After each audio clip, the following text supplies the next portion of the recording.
Gentlemen,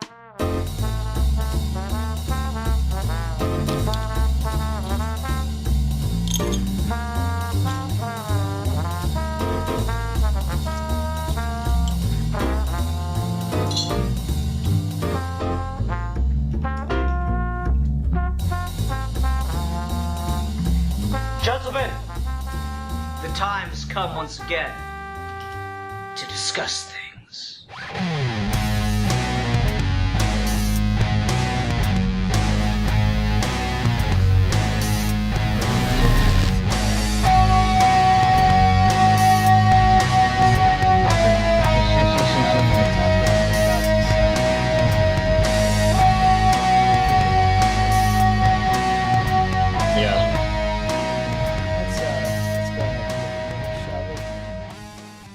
Hi everyone, welcome to another episode of Geeky Gentlemen. I'm Sid Bar2. Joining me today is...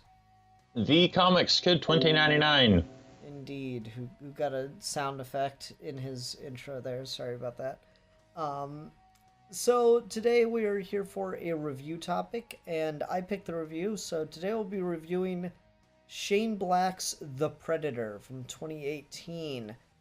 This is not a new movie review. I don't even think it's necessarily new on DVD anymore, but here we are. This is what we do on Geeky Gentlemen. We're just behind the times and everyone else's flavor of the week. But I don't know. It's something I'd kind of it'd been on my list for a little bit, and I didn't get around to seeing it in the theater, so I decided to watch it and discuss it here on the show. Ruben, on a scale of 1 to 10, how much do you care about The Predator? Not the franchise movie, or the franchise. Maybe a 6 or a 7. Okay, that's surprisingly high, actually. Yeah, I've seen each of the Predator movies once, and I was like, these are fun. And for almost all of them, I'm like, I probably will never have to watch them again. Like, I enjoy the mythos. There's a lot of things about the mythology that I really like. But then also, like, these are very much like dumb action movies that I can watch and enjoy in the moment, and then like almost completely forget them by the time I'm done. Okay, all right. Yeah, I'm a bit similar on, or no, I'm probably more of a Predator fan. I'm probably like, I don't know, I'm like a high 7 to an 8 as far as how much I care about the Predator franchise. And I guess if I'm doing that, it's like Batman's got to be like a 15 at that point or some shit. But like, I don't know, the franchise is something I actually really enjoy, just because it is, you're kind of right, it is just kind of dumb. It's just dumb action fun. And so when you get the chance to just kind of sit back and enjoy that, it's really cool. So like, I think I've kind of stumbled into liking Predator more just because of how much I dislike Alien. And I just... Really? Yeah, it's not that, like, Alien's bad or anything. Well, I take that back. Alien as a franchise is god-awful. But it's not that Alien itself is bad. It's just, like, the good films in it are treated so high and mighty. And, legitimately there's stuff there to certainly be said is just objectively great. But I don't know, the Predator is just so much more visceral, and I'm into it for that reason. Huh. Okay, so there's the background. What'd you think of the movie? I went into this one really just as neutral as I possibly could be, because like I said, I've seen each of them once. I saw Predators, the last one that came out. I saw it pretty soon after it came out on DVD, so I really, none of it was fresh on my mind. And I was still kind of just like, I don't really care, up until the part where I would say around the point when Olivia Munn's character goes to the secret underground science lab. Around that point, I I was starting to get more interested. I was starting to laugh more at some of the jokes that we had. And by the end of the movie, I was still, weirdly enough, like, this is an action movie. I didn't really care that much about all the action scenes, but the scenes with the characters, for the most part, I really liked, and they really grabbed me pretty quickly. Okay. All right. Most of the characters, I'll say. Okay. See, I actually really did enjoy this film. I heard this got like a lot of really negative reviews, and I just kind of, I guess I leaned to the idea that people just don't really get Shane Black.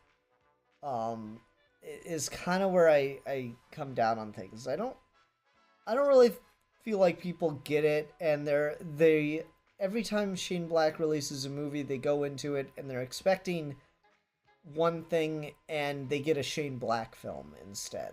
Because like it was the same way with Iron Man 3. Like Iron Man 3 just got so many negative reviews, and it wasn't a bomb, but it was not the hit that people were hoping for post Avengers. And I kind of feel like some of that same lukewarm reception to just blatantly negative reception hit this film. Now, that being said, I quite like this film. It's certainly not my favorite in the franchise, and I don't even particularly think it's like great or anything. I just thought it was pretty solid. Again, a lot of my feelings on the Predator series are in juxtaposition to Alien, where I'm like, no Predator movie is great, but they're all equally watchable. Whereas there's like 2 good Alien films, and then the rest are just unwatchable garbage. And so, like, I kind of come into this, I'm like, you know, when you got a film tied into the Alien and Predator franchise, and it's a Predator solo film, you know, it's not great. I'm not gonna say it's some kind of new step in clever horror. It is in a lot of ways just kind of a almost B-level monster movie with A-level effects and stuff. And yeah, I'm kind of cool with that. It's very serviceable. And I know that like kind of sounds shitty, but no, that's exactly what I need from a Predator film.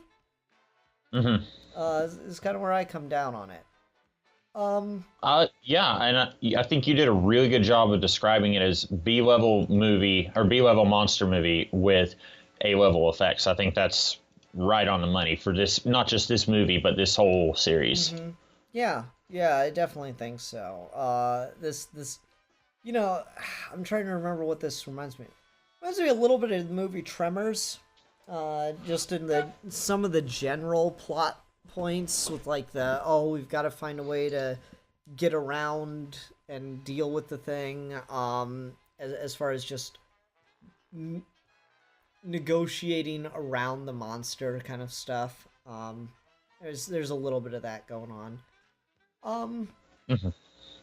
All right, so yeah, I thought this is pretty all right. But you're kind of with me, and the coolest thing about the Predator is the mythos around them, correct? Yeah, I like, and maybe we can talk a little bit about this because there was a couple of moments in this movie where I was kind of questioning it, but I like that the Predator is not just mindlessly killing anyone and everyone. Like there's a certain, maybe not a moral code, but there's a certain way that he does things. Like, you know, in this movie we see when Olivia Munn is unarmed and she doesn't pose a threat to the Predator that that organization had captured, it doesn't attack her. And then like in Predator 2, I think one of the cops is pregnant, and so he sees that, and then it doesn't attack her. So I like that. I think that's interesting. And I was kind of picking up on, I remember vaguely when I watched Predators, it seemed to me like there were hints of like a caste system. Like each predator had a different, like when ones we had seen in the different movies represented different levels of society. And this movie is just going all out with that, with the super predator that's like 2 feet taller than the other one. You're not, and so you're not off. You're kind of there. The thing in Predators was a divergent species. So I'm trying to think of like a good example here on Earth to describe that. Oh, sharks. Sharks would be good. So like you got like bull shark and great white. Yeah, they're both sharks, but they're very different kinds of animals when it gets right down to it. They have different levels of aggression. They hunt in different areas, stuff like that. Was kind of the idea in Predators. And you're right, though. This seems to be kind of taking that divergence in the species to some extent and going a step further with it by adding this whole DNA modification thing. Mm-hmm. Yeah. And so that was the thing I thought was kind of interesting, because like what I've noticed with all the Predator movies is they all kind of tend to do a lot of the same things, but then they, like, each movie just adds something. I'll ignore the AVP films for now, because while they do add something, that something they add is pretty dumb. So I still maintain that the first AVP movie is a heck of a lot of fun. That's out of all the Alien and Predator movies, that's the only one I've seen multiple times. I mean, it's fun, but it's stupid. Yeah. Yeah. No, but like, so the first movie introduces the Predator and all the jazz.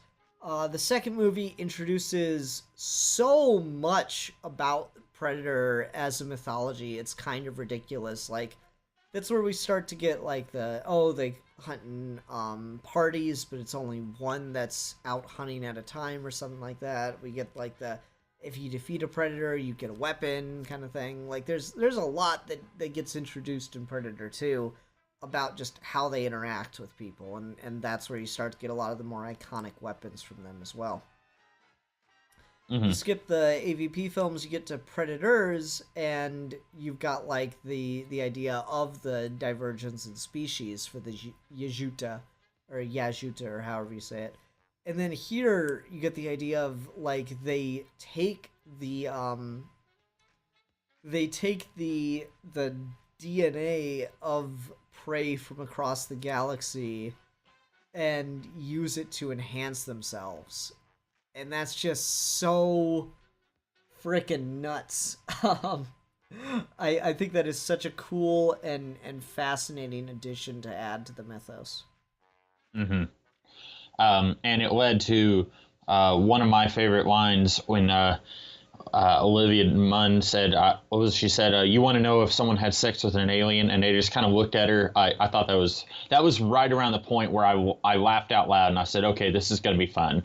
Because up until that point, I was just kind of like stone-faced watching the movie. And then we get around to that point, and actually it was earlier than that when the guy said, are your eyes deceiving you, or is this room stretching? Yeah. And then the guy said, every time.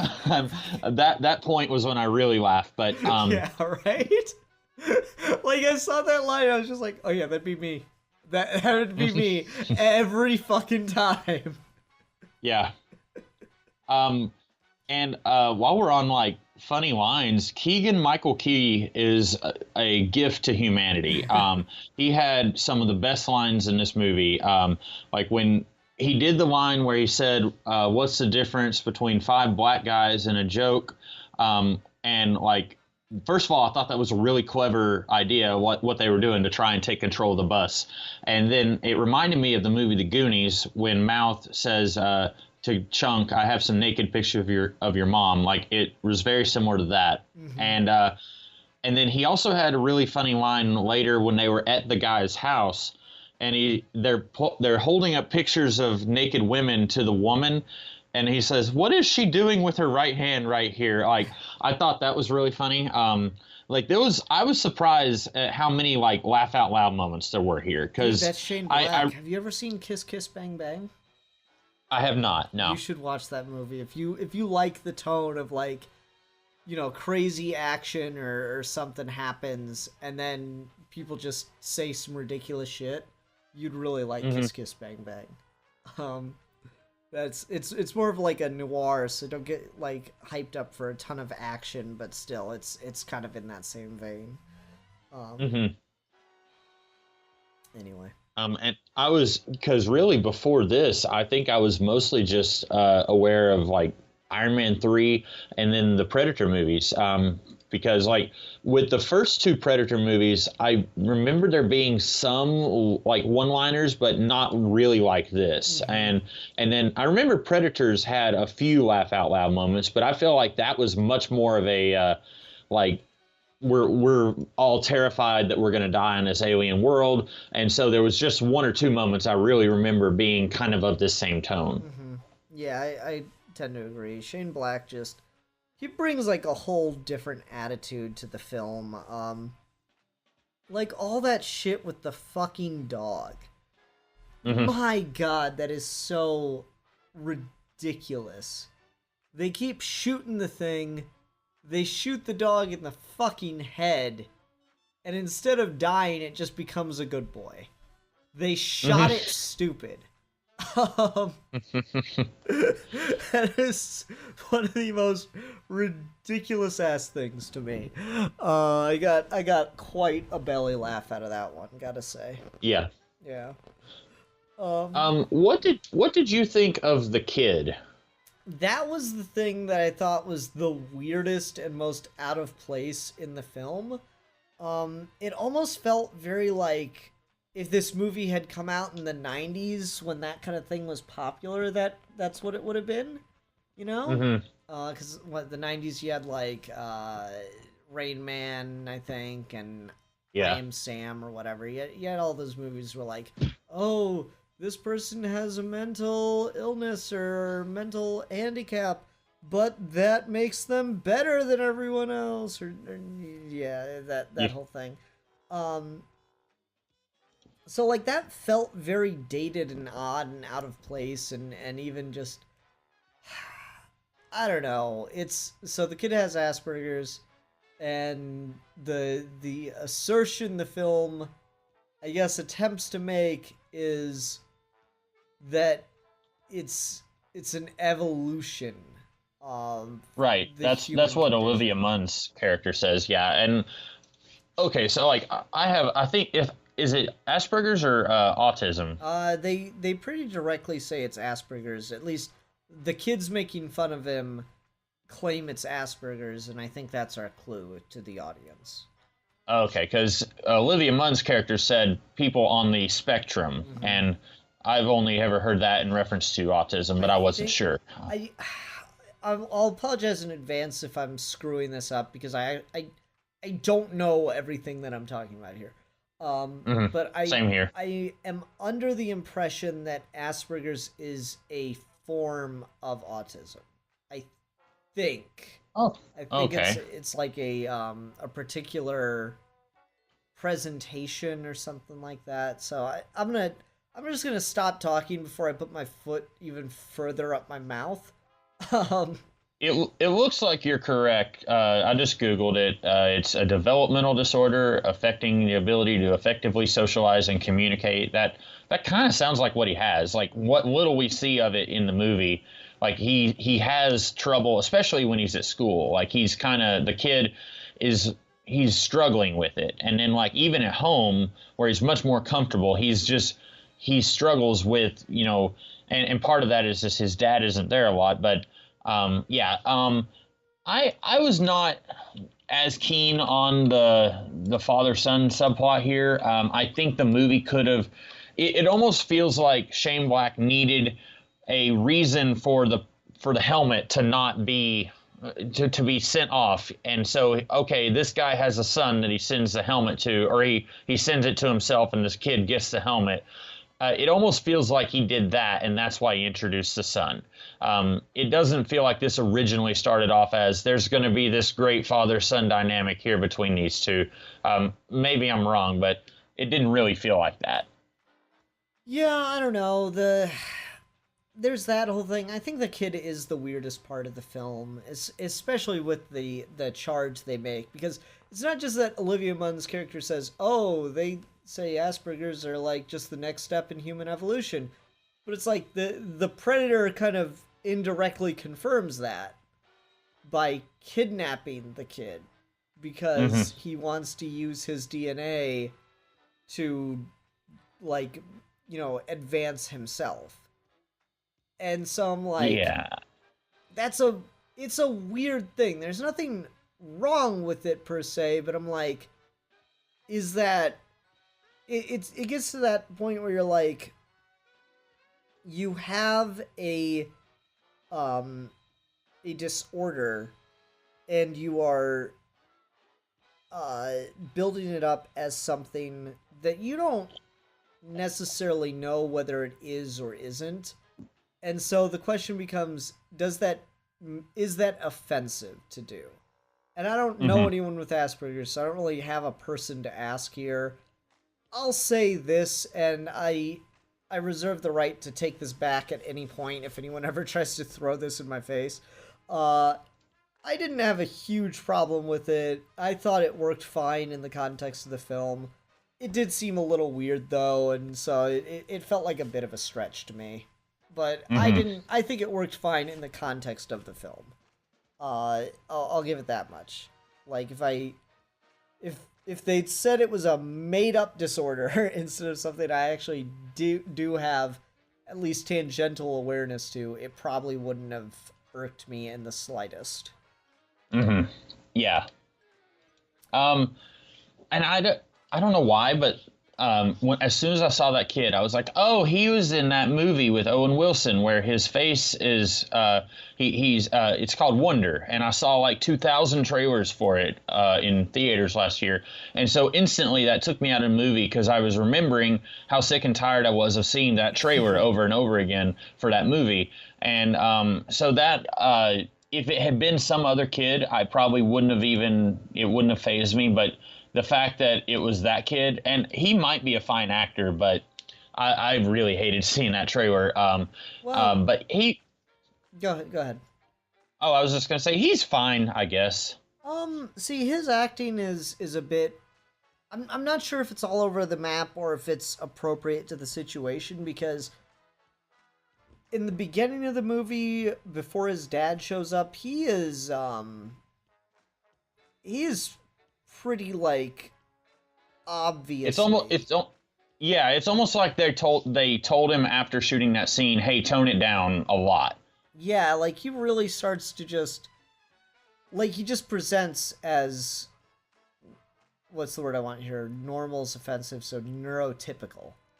He begins to present as neurotypical, which is, not exceptional. The second his dad shows up, he's able to get into the spaceship, but that's really about it. Like, even the scene inside the spaceship, he's like, that's my dad, he's gonna come and kill you.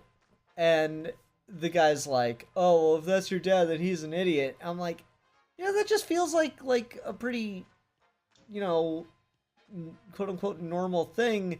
And of course the kid's a kid, so he's gonna be kid-like, but I don't know, it just felt like it's no longer in step with what they were trying to have the kid do earlier. So I don't know if it's the kid making choices as acting, forgetting his character, or if it's the script or what's going on there. It just felt out of place. It didn't feel like it was consistent.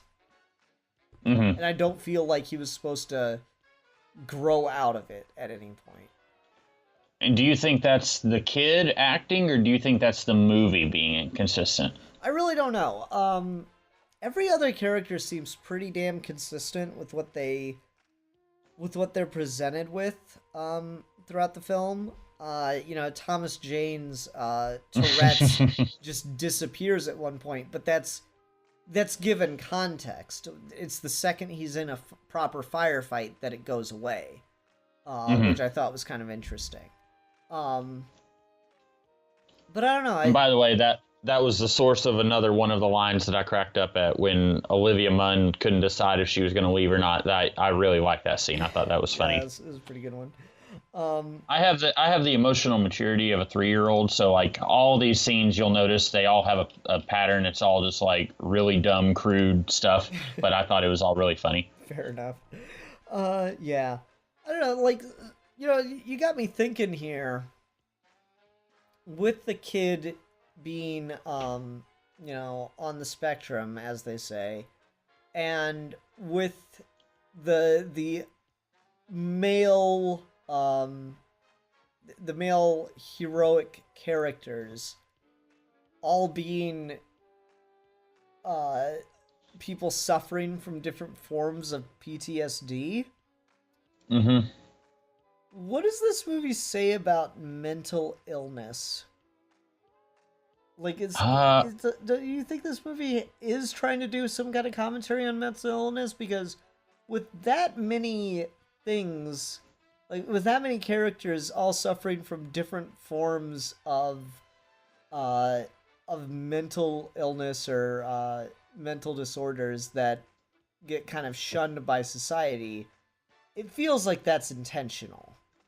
Yeah, I think it's trying to say... I don't think it's trying to say anything bad. I think if anything, it's trying to say, like, these guys persevere in this situation, whereas somebody who's, like you said, neurotypical might not. The main guy, can't remember his character, McKenna, I think, him, his son, Thomas Jane, like all the loonies, which is what they call themselves, like they all have something. Goonies, loonies, there you go. Yeah. And like they all have something where it's like kind of they're viewed as the odd man out in society, but then here, and I don't want to go so far with it because spoilers, almost all of them die, but like it seems like they're saying like with this air quotes affliction that they're persevering where someone else might not. Yeah, I don't know. I think it's interesting because let's just focus on the loonies themselves. So Predator is a franchise that is very much coded and associated with intense masculine imagery, right? Mm-hmm. Like the movies just ooze testosterone, especially if you look at the first one. There's like that, handshake bicep shot that's like really famous now. Oh yeah. Yeah, like so there's that, and then there's just like they scream and yell at each other, call each other motherfucker, constantly back and forth in all the films. There's just a lot of macho-ness going on in this franchise. And this is one of those things where it's dealing with mental illness, dealing with trauma is something that's considered not macho. It's considered girly, or you're not a real man if you don't just brush it off. If you take emotional damage and you don't cope and you don't just shrug it off the next day, then you're not really a man. Mm-hmm. And so when we've got all these characters in the loonies dealing with different forms of mental illness, most of them brought on by traumatic events, it's pretty damn interesting to reflect on that, I think. Because like even McKenna himself, the father, even he, they say at some point is or has dealt with PTSD. I'm pretty sure that gets slid in there at some point, that he's even gone through it too. Yeah, I believe Olivia Munn said it when they were talking about like the government's going to try and pin the death of all those guys on someone on you, and then she said you're the perfect candidate because you have PTSD or something like that. Okay. Yeah, so like that, I don't know, that's just really interesting to think about. And so like you use the first Predator movie as kind of your template, where it is, you know, it's in the jungle, it's a man on his own, his whole team destroyed, and he has to beat kind of the ultimate personification of nature, in the form of the apex predator, right? And so it's like, you know, the idea of asserting his dominance over nature. It's pretty damn manly. That's definitely carried through into the second one, but instead of nature, we get kind of like the rot of society, if you want to really stretch for it. The third one, or Predators rather, is more about the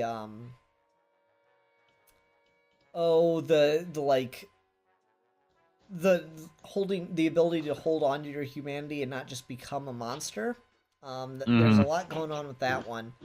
But then you get here, and so I guess the argument I'd make for why all the characters are dealing with trauma is that they've got to assert themselves as men, even though they've been horribly damaged by their pasts. They are reasserting their place. They're demonstrating that they're not less than they were, even though they've gone through some kind of traumatic experience. Yeah. So I don't know, I find that really interesting. I'm not sure if that fits in well or as well when you get to the kid, but I'm sure you could do some flipping to make that one work. Yeah, probably. Okay. And I feel I should also point out that I feel like this movie kind of lost me a little bit around the third act, and I was reading up on it. Apparently, they actually reshot a lot of the last third of the movie because Shane Black said it was like physically too dark, and they you couldn't see a lot of what was going on, so they reshot it to be during the daylight. But they ended up cutting some characters, like Edward James Olmos was supposed to be in the last half of the movie, and they cut him completely. I feel like they've lost me a little bit there towards the end of the movie, and I'm wondering if some of the stuff here thematically, if it's coming from stuff that they added at the last chunk of the movie. Like, I'm curious if that bit about, like, oh, if you're on the spectrum, you're like the next stage of evolution. I wonder if that would have been in the movie if it had stayed with what originally was scripted. I don't know. I think that stuff's all there pretty early on. It's interesting that because I didn't know that, and one of my complaints of the movie is we set up a really interesting rivalry between McKenna and the guy that works or seems to be running Stargazer, whatever his name is. Yeah. Sterling K. Brown is the actor. I don't remember the character. Sterling K. Brown. Oh, yeah, he was in Black Panther. That's where I recognize him from. Yeah, so Sterling K. Brown's character.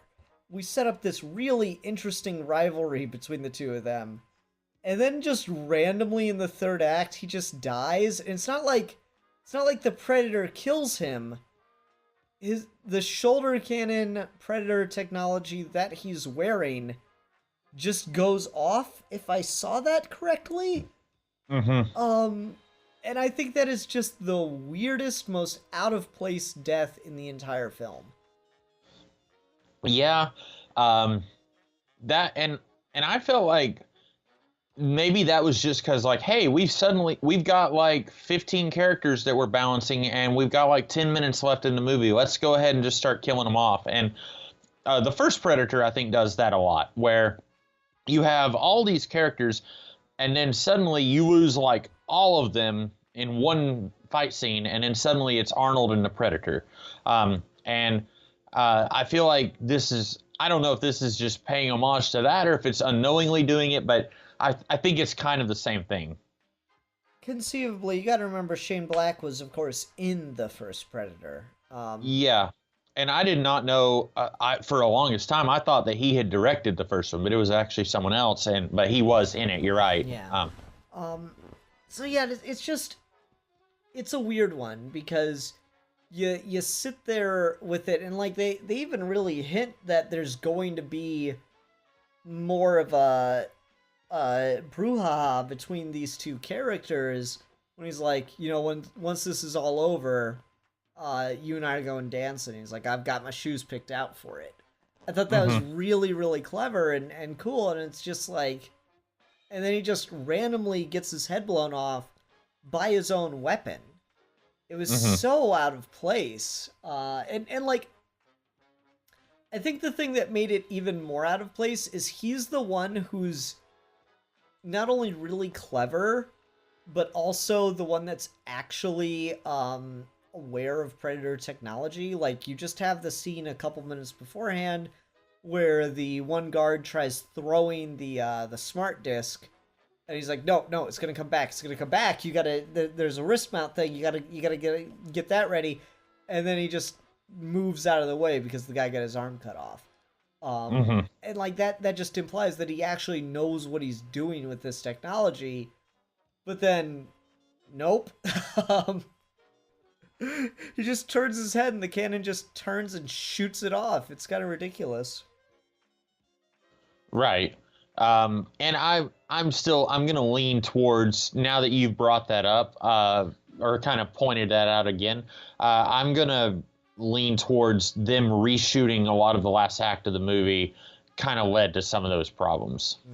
Yeah, I didn't know about that, and like the second you say that makes so much more sense to me.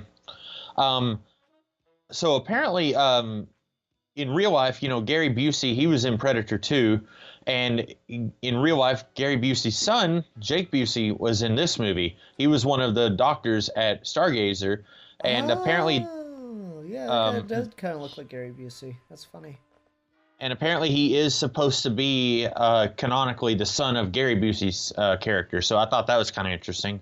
That's pretty funny. I like that. Yeah, and that's a good connection.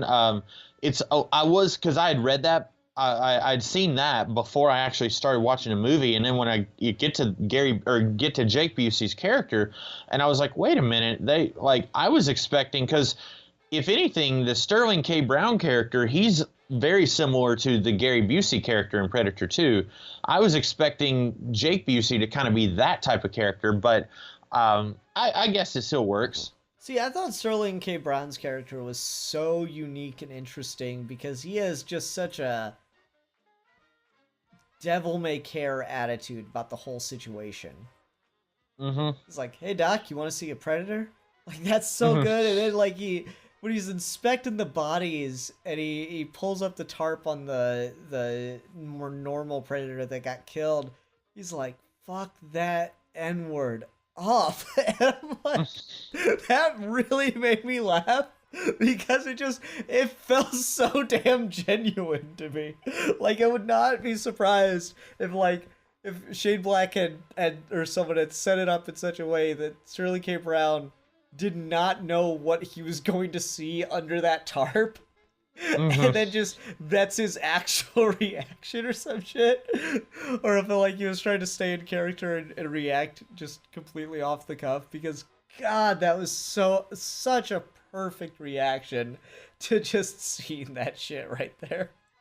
Yeah. That one got me really good.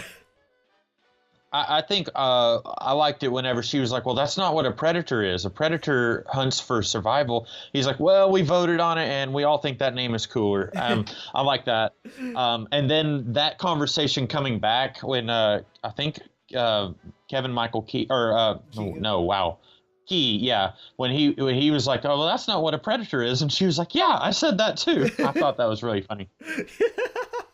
Yeah, I forgot about that. That was yeah. There's a lot of great callback moments and shit in this. It's pretty good.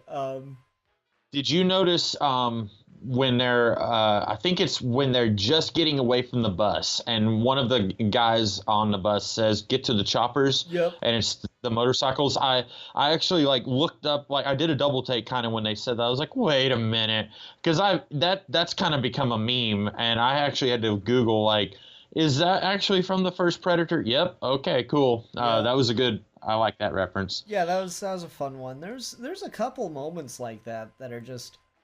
The thing I noticed about the Predator franchise is every movie kind of tends to just reference, or if not reference, just straight pull scenes from the first movie, which is kind of interesting, and it kind of works given how much time there is between each of these films. Like, Predators was what, 2012, 2013? I think 2010. Oh, really? Even earlier than that, then. So yeah, we're like 9 years in between sequels for the last two Predator movies, and then you go Predator 2 was in the like early 92, 90s, I think. yeah, early 90s. It's just like there's so much time between these sequels that it just kind of works. You really don't have it. It just feels more natural for whatever reason. I don't know. It's just one of those things that kind of works out for me. What else with this movie? So speaking of Sterling K. Brown's character, I felt like I kind of lost track of his motivation a little bit there towards the end, because at the beginning of the movie I felt like he and Olivia Munn were on the same page. Like, we got aliens coming. I'm assuming the Stargazer organization works for the government or is the government, and then she kind of gets through this crisis situation where the Predator wakes up. She ends up with the loonies. And then the next time she and Sterling K. Brown are in the same scene, he's like handcuffing her to the wall and pointing a gun at her. And I feel like the movie was like, well, we need a bad guy other than the Predators, so we're going to have these guys be bad guys. And suddenly Sterling K. Brown's group is illegally kidnapping a kid and just doing all sorts of shady stuff. And I maybe if I watched the movie a couple more times, I would be a little bit more like, okay, I understand what's going on here now. But it seemed like his characterization just turned on a dime. Yeah, I don't really know what's going on with Olivia Munn. Her character is probably the biggest plot contrivance in the film. Because what possible reason do they have to want her dead? The Sky Gazer organization. What possible motivation do they have to kill her? Yeah, they really don't, that I can tell. Maybe because... Like, they act like, oh, well, she stole equipment.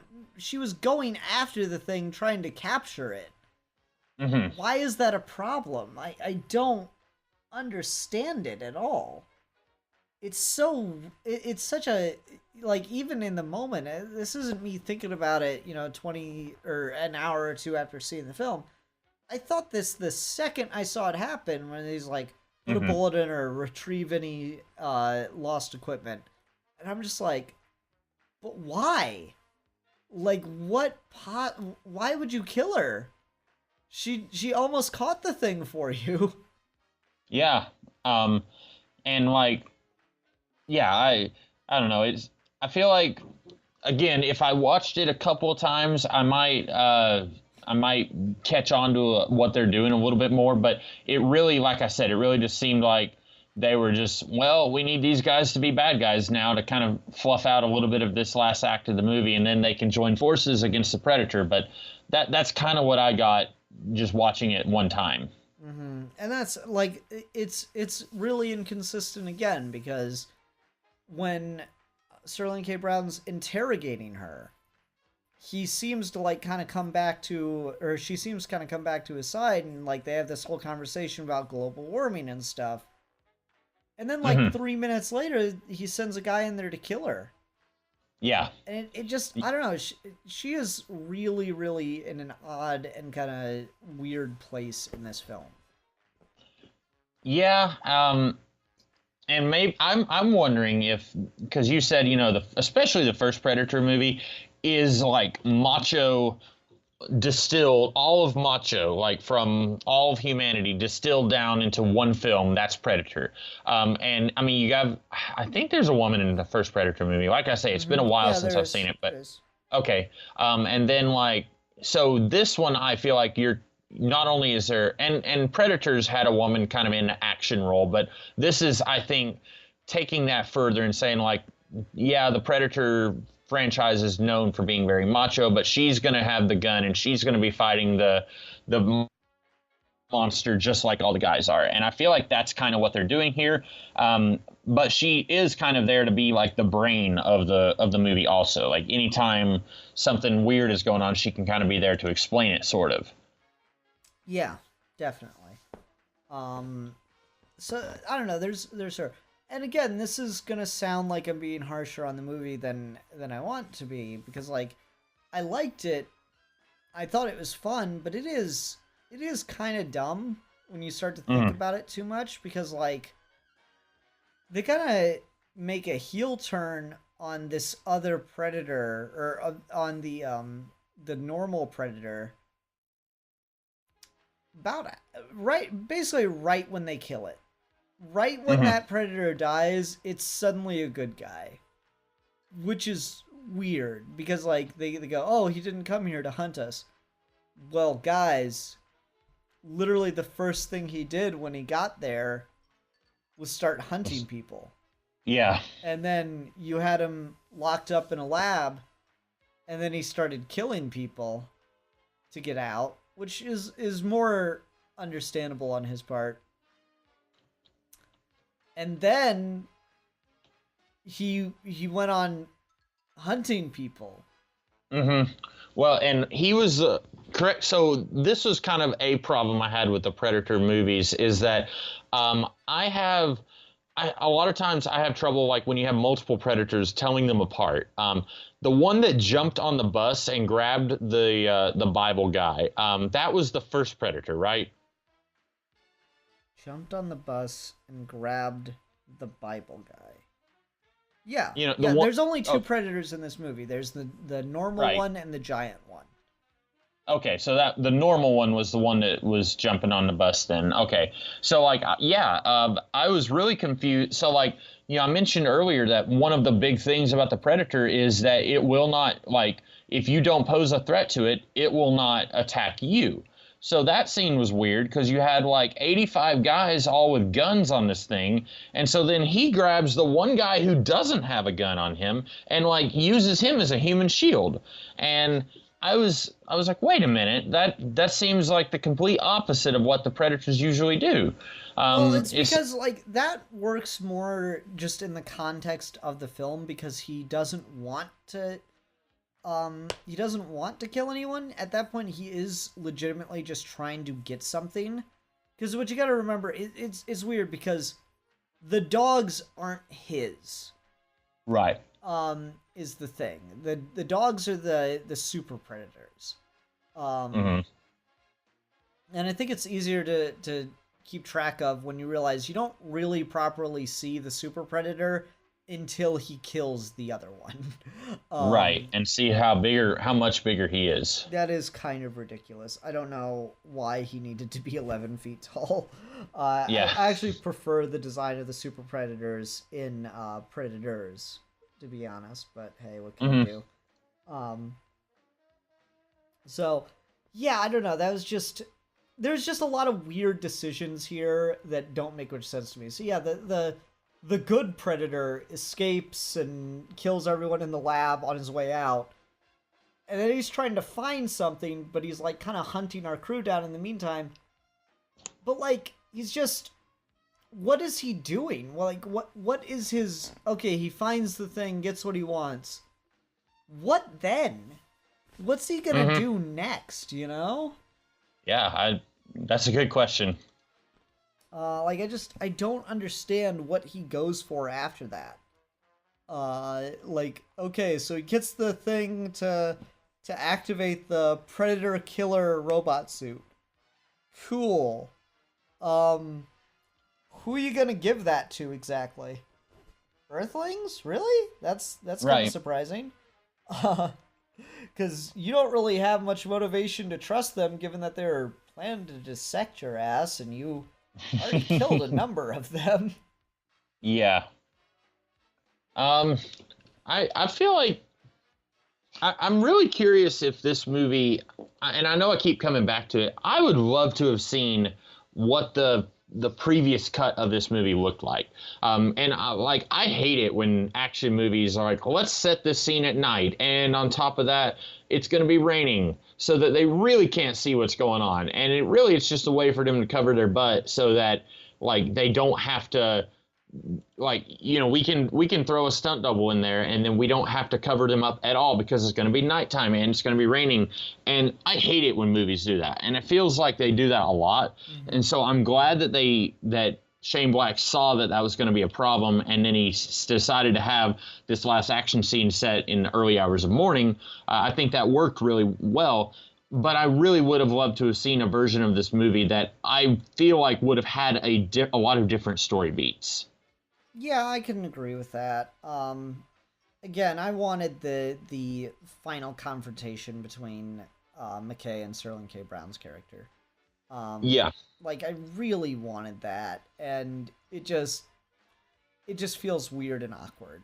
And it's like, oh, well, Sterling K. Brown was in Black Panther, so you can't have him back now. It's like, oh, well, shit. Or, I don't know, I think he shoots a television show. I think he's on, like, This Is Us or whatever, and that's, like, really popular, so it probably takes up a bunch of his time, but still, it's just disappointing is all it comes down to. What else with this one? Do you think this movie's going to get a sequel? No, because it was a box office and a critical bomb. Oh, okay. And the funny thing is, so was Predators. It was a box office flop, and it didn't receive much love critically or from the fan base, which is weird because it's very good. Yeah, I liked it. It might have been my favorite Predator movie. Mine's still 2, but it's probably 2 Predators. I guess I don't like this any more than Predator. I'd probably put The Predator and Predator on about the same level, actually. And then, I don't know, AVP 1, AVP 2 is kind of, I guess my ranking for the series. So, like, that kind of gives you where I am with The Predator. It's like, it's good. It's fine, really. There's nothing horrifically wrong with it that, like, the sheer entertainment value won't get you through. But at the same time, it's not the best this franchise has had, so I guess I look forward to the next Predator film 10 years from now, and what it's gonna do different this time. Well, I was apparently an early version of the script. See, what I like to do when I watch any movie, I like to read through the trivia. Sometimes I find like I'll learn something I never knew before. So apparently a very early version of the script had Arnold Schwarzenegger's character coming in the final act to say like, hey, I need to help you guys.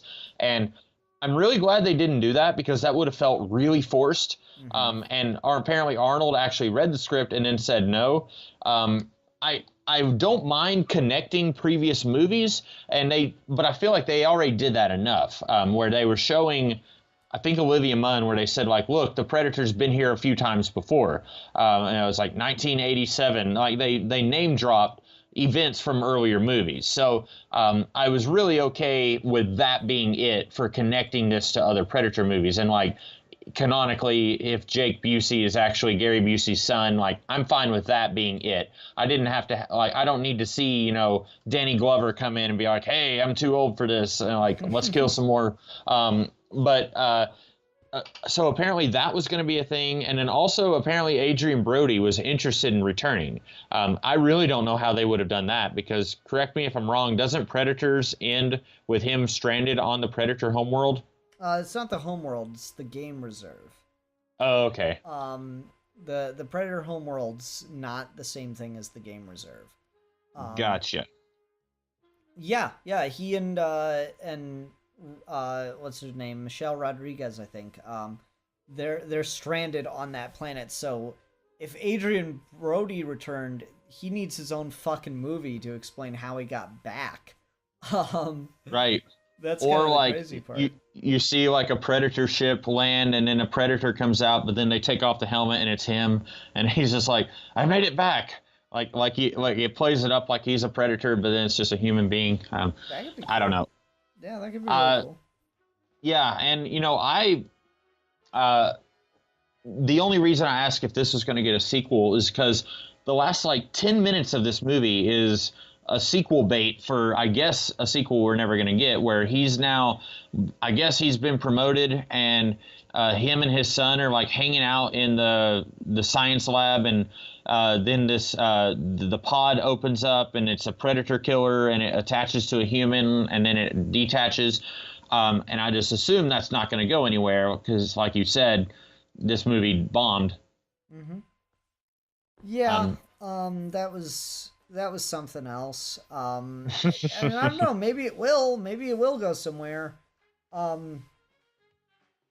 know I personally, and a lot of other people in the Predator fan base, are just really wanting a period piece Predator film to be made. Say that 10 times fast, please. And it's like, I really do want that. That moment kind of just also makes me want them to do like a far future Predator film. I think that could be interesting too. And that kind of feels like if we get anything with that Predator killer suit again, it's gonna involve that basically. I don't know. I feel like every time someone touches the Predator franchise, they just try to do something completely different from where the last movie left us. And I'm like, okay, whatever. Do you think? Yeah. I'll watch it. I'll enjoy it. They're almost like a serial, more than a film franchise at this point. Yeah. And it's weird, like when you said that, because before getting into this, I was thinking, oh, it's returning to its roots with Shane Black. But then I was like, wait a minute, this is the first time Shane Black has directed one of these. Like, I don't know why I was thinking that he had directed one or more of the Predator movies, but this is like, he was in the first one, like you said, but this is the first time he's actually directing one. So that still kind of blew my mind when I found that out. Yeah. I want to talk about one other thing with the DNA stealing and modification. So like one of the things that's interesting about Predator in juxtaposition to the Xenomorph is the Xenomorphs are like kind of this horrendous merging of biology and technology. You know, they've got that very biomechanical look to them. And they look like what they're eventually revealed to be, a life form designed for a very specific purpose, like technology put to design just this perfectly barbaric life form. And so it's kind of like technology gone awry. And I think the Predators are interesting in juxtaposition to that, and this is what the technology they're granted in this film is a pretty good example, because their whole society is super technologically advanced, but they just use it to go kill people and collect trophies. So like you've got this race of what was clearly a carnivorous predator that has evolved sentience and the ability to, problem solve, use technology, yada yada yada, and just the tradition and the idea and the romance of quote unquote the hunt is the most important thing to the society. So any technology that's developed in the society is developed in service of that. So like I like the idea that the Predators developed gene mutation and biological manipulation so that they could make themselves better hunters. I think that is actually a really, really cool idea, and it's one of those things that just is perfectly in line with the characterization of the Predators. I thought that was pretty good. Yeah, And so if they do a sequel, do you think that they're going to just completely ignore this about like them absorbing aspects of other species to improve themselves? I don't know. I hope not, because that could make some really cool toys. Yeah. Just like a predator with a fucking like scorpion tail or some shit. Hmm. That'd be cool as shit. No, I mean, I hope not. I also hope that we get like the older super predators back and do some more stuff with that. Really, I will say the advantage here is we're only getting, you know, the human character's interpretation of events. And you know, and like, admittedly, we have what the filmmakers have said, but they don't matter. As far as the universe is concerned, there's nothing continuity breaking in any of these films, because we're only getting the interpretation of the people dealing with the predator in the given film. We only get what they're getting. So like when you've got the super predators kind of proposed as a different breed of shark than the normal predators we're all used to in the movie Predators, and then you've got the predator and you've got this 11-foot tall, you know, gene altered predator running around, and this other predator that's got its DNA spliced with humans running around. Like, there's no reason you can't interpret those two things as in canon with each other. There's no reason you can't say, oh, so this person was assuming that this is a different breed of predator, but really it could just be a bioengineered predator, or it could be both. I think that's actually pretty good. It could be neither, it could be both. I think that's kind of cool. Yeah. I just assumed after watching Predators that it was all the same species, but a civil war going on between, like, you know, like different races, if you will, like basically the same species, but like these have like the split mandible and these have like the normal jaw or whatever, you know, a more human looking jaw, something like that. And like you, I didn't think that one had to necessarily be like 2 feet taller than the other, but that was, you know, I was fine with it either way. I like the super predators and predators better more just because of like the extended mandibles. Those are really cool. It, you know, this guy had it, but just because of the proportions, it didn't look the same. You know, so I don't know. It's just one of those things. The extended mandibles, the larger crown. That was just really cool. I was disappointed that we lost that. What else with this? I had something and I feel like I lost it. Damn. Ah well. Ruben, take us one more place on this. You gotta pull something out. I would say that this movie did a really good job. You've got a lot of characters that has to balance, and I'm not gonna say that the loonies are all fully fleshed out characters, but I think it does a really good job when you have an ensemble piece like this. Each character has one little thing that kind of sets them apart from everybody else, and each actor is really good at seizing on that and really exploiting that to the best of their ability to make their character feel alive. Thomas Jane's whole thing is that he has Tourette's, and he does a really good job of playing with that so that his character feels real. You know, comparing this to the Alien franchise like we were earlier, I can watch the movie Aliens and I cannot tell, like, it's just a whole bunch of soldiers. They don't feel like individual characters to me. And what I really like... Same with Predator, right? Yes, exactly. You know, you've got, like, Shane Black's character who he makes that joke. And it's been so many years since I've seen that, but you're right. Each character in that just feels like they're all just soldiers. And so what I like about this is that each one kind of has their specific character trait, and it wouldn't be enough to build an entire character on, but for a, not even a 2-hour movie where you're going to have a lot of guns and explosions, it's fine. You got the one guy who he keeps saying, like, this is the end of times and you guys are going to meet your maker, and like the one guy who shot his CEO, like, they each have just a little bit of something, and it's just enough to set them each apart from each other, and I really like that. Mm-hmm. Yeah, I definitely agree. I love the characterization of the Loonies. I think that they have a team name is hilarious. I was quite pleased with that side of things. No complaints there.